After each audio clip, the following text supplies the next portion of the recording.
रहबर FRU team में हम आपका स्वागत करते हैं, इस्तकबाल करते हैं। मैं हूँ ज़मीर अहमद खादरी। इनसाइड स्टोरी में आज हम बात करते हैं एक ऐसे लफ्ज़ की जिसने सारे दुनिया को, बल्कि तमाम दुनिया के बड़े ममालिक को भी परेशान कर रखा है।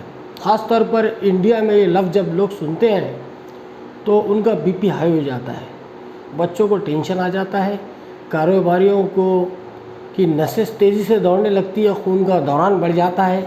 इस लफ्ज़ का नाम है लॉकडाउन। ये शायद 1 साल से ये लफ्ज़ बार बार इस्तेमाल हो रहा है। उसको अलग अलग अंदाज में पेश किया गया। हर हुकूमत ने कभी ब्रेक दी चैन, कभी सिर्फ दुकानें बंद रहेंगी, कभी रात का कर्फ्यू। बहरहाल नाम अलग अलग थे, लेकिन लॉकडाउन का जो वजूद आया वो कोरोना ने लेकर आया। एक ऐसी बीमारी जिसको लेकर पूरी दुनिया परेशान रही। ख़ास तौर पर हिंदुस्तान में महाराष्ट्र एक ऐसी स्टेट है जहाँ पर कोरोना ने सबसे ज़्यादा परेशान कर रखा आम लोगों को, व्यापारियों से लेकर मिनिस्टरों तक का, बच्चों से लेकर ख़वातीन तक, सब इस बीमारी से परेशान हैं। ये अलग बात है कि ये बीमारी बहुत कम लोगों को हुई, लेकिन उससे 4% लोगों को इसकी परेशानी का सामना करना पड़ा। हुकूमत ने लॉकडाउन के नाम पर तकरीबन 1 साल मुकम्मिल कर लिया। पिछले साल रमज़ान में भी लॉकडाउन था, 3-4 महीने तक मुसलसल जारी रहा। जब ख़त्म हुआ फिर दोबारा शुरू हो गया। अब भी तीसरा महीना शायद चल रहा है जो लॉकडाउन के साए से गुज़र रहा है। लॉकडाउन ने जहाँ मुल्क की माशियत ख़त्म कर दी, जहाँ स्टेट की फाइनेंशियल कंडीशन ख़त्म कर दी, वहीं आम लोगों की ज़िंदगी भी बिल्कुल तंग दस्ती, मुफलिसी और गुर्बत तक लाकर छोड़ दी है। बात कर रहे हैं थे लॉकडाउन की, तो एक ऐसी बीमारी जिसका कोई इलाज नहीं। मैंने तो यहाँ तक कह दिया कि एक ज़माना था कि लोग ख़तरनाक जानवरों से खौफज़दा होते थे। कोई शेर से खौफज़दा होता था, कोई सांप से खौफज़दा होता था, कोई बिच्छू से खौफज़दा होता था, कोई छोटे मोटे चरिंद परिंद से खौफज़दा होता था, कोई जंगल से खौफज़दा होता था। लेकिन आज का बच्चा या आज का जवान या आज का बूढ़ा अगर किसी चीज़ से डरता है तो उसका नाम है लॉकडाउन। हाँ, हम बात कर रहे थे लॉकडाउन की, तो अब रियासत महाराष्ट्र ने 15 जून तक लॉकडाउन बढ़ाने का ऐलान किया है। 15 जून मतलब फिर 15 दिन।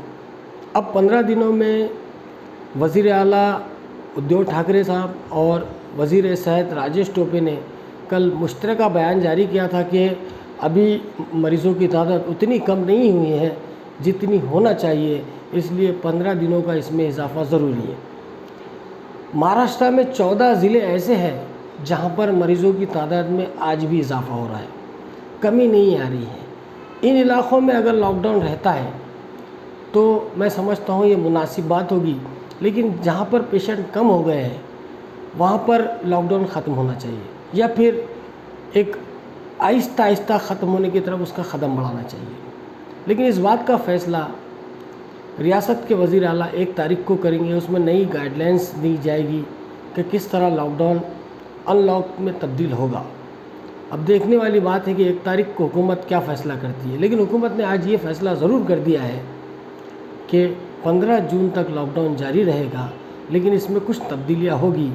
तो हमें गोया ऐसा लगता है कि जिन 14 ज़िलों के अंदर मरीज़ों की तादाद ज़्यादा है वहाँ पर मुकम्मल लॉकडाउन होगा और बाकी इलाक़ों में आहिस्ता आहिस्ता अनलॉक की प्रक्रिया शुरू की जाएगी ताकि लोगों की दिक्कतें कम हो सकें। क्योंकि इस लॉकडाउन ने हर आम व ख़ास को परेशान कर रखा है और लोग इंतज़ार कर रहे हैं कि लॉकडाउन कब ख़त्म होगा और कब लोग नॉर्मल ज़िंदगी गुजारेंगे। क्योंकि 1 साल का अरसा गुजरने के बाद भी अब तक नॉर्मल हालात नहीं हुए हैं।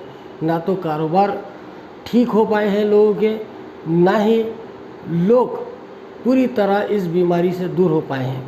अभी वैक्सीनेशन का प्रोग्राम भी जारी है, हुकूमत इसमें कोशिश कर रही है। रियासत महाराष्ट्र ने बहुत अच्छा कंट्रोल किया कोरोना के ऊपर, लेकिन दूसरी तरफ जो गरीब मुफलिस, तंगदस्त, परेशान थे वो मज़ीद परेशान हुए हैं, और अगर लॉकडाउन बढ़ता है तो और मज़ीद परेशान होंगे। इस इशू पर हमने कई मरतबा बात की। आज हमने लॉकडाउन पर इसलिए बात की क्योंकि अब 2 दिन के अंदर इसका फ़ैसला होने वाला है, और कल तक जो वज़ीर सेहत ने ऐलान किया था कि 15 दिनों का लॉकडाउन बढ़ाया जाएगा, लिहाजा वो जारी रहेगा। कुछ इलाक़ों में शिथिल और कुछ इलाक़ों में अनलॉक की प्रक्रिया शुरू होगी, ऐसा हमें लगता है, लेकिन फ़ैसला वज़ीर आला करेंगे। फिर से हमारी मुलाकात होगी एक नई ख़बर के साथ। मैं हूँ ज़मीर अहमद क़ादरी। खुदा हाफिज़। जय हिंद।